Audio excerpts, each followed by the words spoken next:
So எழுதியாச்சா? How would you react to people who have let you down, who you have very strongly believed and they have let you down? A girl comes to her mother's house for delivery. Second delivery க்கு வர்றா. First வந்து ஒரு boy, 3-year-old பையன். So ரெண்டாவது baby girl பிறக்குது. Usually ரெண்டாவது baby பிறந்துட்டா the first child will feel very left out. ஏன்னா அந்த பிள்ளைக்கு புரியாது, திடீர்னு அந்த பிள்ளைக்கு மேல இருந்த எல்லா அட்டென்ஷனும் now it is shifted to the newborn baby. So the child will get very restless. அதே மாதிரி இந்த பையன் என்ன பண்ணா, அந்த பிள்ளைய வந்து கிள்ளி விடுறது, கிஸ் கொடுக்கறேன்னு சொல்லிட்டு கடிச்சு விட்டுறது, காலை பிடிச்சு இழுத்து விட்டுறது, தூங்குறப்ப வந்து டொம்முன்னு அடிச்சுட்டு போறது. எவ்வளவோ the parents சொல்லி சொல்லி சொல்லி பார்த்துட்டாங்க, கேட்கவே இல்லை. ஒரு நாள் கிராண்ட் மதர் வந்து ரூம்குள்ள போறப்ப அவன் பிஸியா அந்த 2 காலை பிடிச்சு சர்ற நிறுத்திக்கிட்டு இருந்திருக்கான் பேபிய. கரெக்ட் டைம்ல போய் பிடிச்சிட்டாங்க. அந்த கிராண்ட் மதர் அந்த ஆங்ஸைட்டியில சப்புன்னு அந்த பிள்ளைய கண்ணத்துல வச்சுட்டாங்க. After that the grandmother was feeling very bad about it. It was like a reflex மாதிரி வந்துருச்சு அப்படின்ட்டு. அப்ப அதுக்கப்புறம் என்ன பண்ண ஆரம்பிச்சா, கிராண்ட் மதர் இருந்தா மட்டும் எதுவுமே பண்றது இல்லை. எப்ப grandmother out of scene போறாங்களோ போய் அந்த பிள்ளை ஏதாவது நோண்டி விட்டுறது. So he continued. அப்புறம் ஊருக்கு போயிட்டாங்க. பேபி பிறந்தாச்சு, எடுத்துட்டு ஊருக்கு போயாச்சு. அங்க இருந்து போன்ல பேசும்போது அவன் வந்து அவங்க கிராண்ட் மதர்கிட்ட சொல்றான், நீ மட்டும் எங்க வீட்டுக்கு வந்துடாத என்னை பாக்குறதுக்கு, என்ன நீ என்னை அரைஞ்சிட்ட. அந்த பிள்ளைக்கு அரைஞ்சதான் நினைவு இருக்கு, அந்த பிள்ளை என்ன செஞ்சதுன்றது அந்த பிள்ளைக்கு தெரியல. Because when you slap someone on the face, it is very humiliating. அது ரொம்ப ஷேம்ஃபுல்லா இருக்கும். அந்த பிள்ளை whoever gets slapped, கையில கால்ல அடிச்சா கூட அது வாட்ல போயிருங்க. பட் கண்ணத்துல Chappan அரைஞ்சோம்னா it is very embarrassing. எக்ஸைல்ல பாண்டவஸ் திரௌபதியோட இருக்கிறப்ப ஒரு நாள் the 5 brothers go out in search of food. Good evening sunshine. அப்ப திரௌபதி தனியா இருக்கா. அந்த சைடுல வந்து ஜெயத்ரதன் வர்றான். ஜெயத்ரதன் யாரு? துச்சலையோட ஹஸ்பண்ட். துச்சலை யாரு? கௌரவா பிரதர்ஸ்க்கு இருக்கிற ஒரே சிஸ்டர் அவ. Her husband is going that way in the forest. He doesn't know the Pandavas and Draupadi are there. அந்த வழியில சோல்ஜர்ஸோட போறப்ப he sees someone so beautiful there. So பக்கத்துல போய் பார்த்த பிறகுதான் தெரியுது அது Draupadi. He pulls her and tells her, you come with me. அப்ப திரௌபதி சொல்வா, உனக்கு வந்து நான் அண்ணி மாதிரி, நீ வந்து இது செய்யறது தப்பு. He won't listen. மென்னுக்கு அந்த டைம்ல புத்தி தான் போயிருமே. சோ என்ன சொன்னாலும் கேட்க மாட்டான். அவ வந்து சொல்வா, அர்ஜுனன் பீமனுக்கு உனக்கு இது இந்த மாதிரி நீ என்னை செய்யற அப்படின்னு தெரிஞ்சா உண்டில்லே ஆக்கிடுவாங்க. But he won't listen. He will forcefully take her in his chariot. இந்த நியூஸ் வந்து the brothersக்கு போயிரும். இந்த மாதிரி ஜெயத்ரதன் வந்து பிடிச்சு இழுத்துட்டு போறான் அப்படின்னு. அர்ஜுனனும் பீமனும் Yudhishthira will say, go and bring Draupadi and ஜெயத்ரதன்.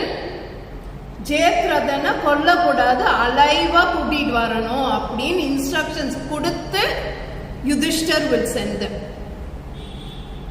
So they both go, and you know, obviously within a matter of minutes all the soldiers are down. Jayadrathan is captured and என்ன செய்றாங்க, they are told not to kill him. So என்ன பண்றாங்க தெரியுமா, அவங்க குதிரையில அவனை கட்டி தர தர தர தர தர இழுத்துட்டு வர்றாங்க. இழுத்துட்டு வந்து யுதிஷ்டர் கால்ல போடுறாங்க. அவன் வந்து அப்படியே he is like totally skinned. and very badly hurt. So Yudhishthira vandone, they all look at Yudhishthira because he has to give the word enna pannano appdin sollittu. So Yudhishthira will say, ivan panna tappukku marana dandana dhaan kudukanum. Odane Arjunan and Bhima are very happy. Yes, put him to death. So he says, Yudhishthira says, we cannot kill him because he is the husband of our sister.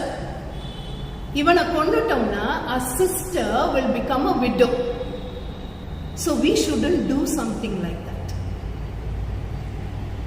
Instead, what they will do is, they will shave off half his head. The hair on his head, half of it they will shave it off. They will tie him to his horse and they will send him away. அப்ப திரௌபதி சொல்வா, தப்பு பண்றீங்க, ரொம்ப தப்பு பண்றீங்க. ஒரு தீ வந்து பெருசாறதுக்குள்ள பொறியா இருக்கிறப்பவே நம்ம அணைச்சிடணும். அது அணைக்கல அப்படின்னா அது பெருகி நம்மளையே அதை அழிச்சிரும். ஒண்ணு ஜெயத்ரதனை மன்னிச்சு விட்டுருக்கணும், இல்ல மரண தண்டனை கொடுத்திருக்கணும். ஆனா அவனை இப்படி அவமானப்படுத்தி நீங்க அனுப்புனீங்கன்னா அவன் மைண்ட்ல இருக்க போறது எல்லாமே இந்த அவமானம் தான். அவன் என்ன பண்ணான்றது அவனுக்கு தெரியாது. அவன் அவமானப்பட்டதுதான் பெருசா தெரியும். திரௌபதி சொன்ன மாதிரியே அபிமன்யுவ சக்கர வியூகத்துல உள்ள கொண்டு போய் விட்டது, பாண்டவாச உள்ள வராம தடுத்து நிப்பாட்டினது ஜெயத்ரதன். He was the sole person responsible for Abhimanyu's death. So, what is the message here? Only listen to the ladies of the house. கேட்கணும். பொண்ணுங்க ஏதாவது சொன்னா அவளுக்கு என்ன தெரியும் சொல்லி உட்கார வைக்க கூடாது. அவ சொல்றானா அதுல ஏதாவது அர்த்தம் இருக்கும், அது என்னன்னு காது கொடுத்து கேட்கணும். ஆனா நம்ம தான் எப்பவுமே லேடிஸ்னா உட்காருங்க சைட்லன்றோம். You have to listen because women have the power to work with their intuition. They are highly intuitive. So they will be able to say, we have to listen. So enna pandrathu? If someone has wronged us, someone has cheated us, someone has deceived us, நீங்க என்ன answer உங்க blessing notebookல எழுதுனீங்கன்னு எனக்கு தெரியல.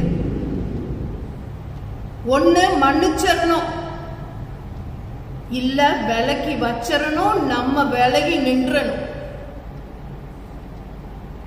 மன்னிக்கவும் மாட்டேன், தள்ளியும் நிக்க மாட்டேன், அவமானப்படுத்தி தான் அனுப்புவேன் அப்படின்னா அந்த அழிவு வந்து உனக்கே நீ வந்து தேடிக்கிற. Keep this in mind. This is a very strong life's lesson.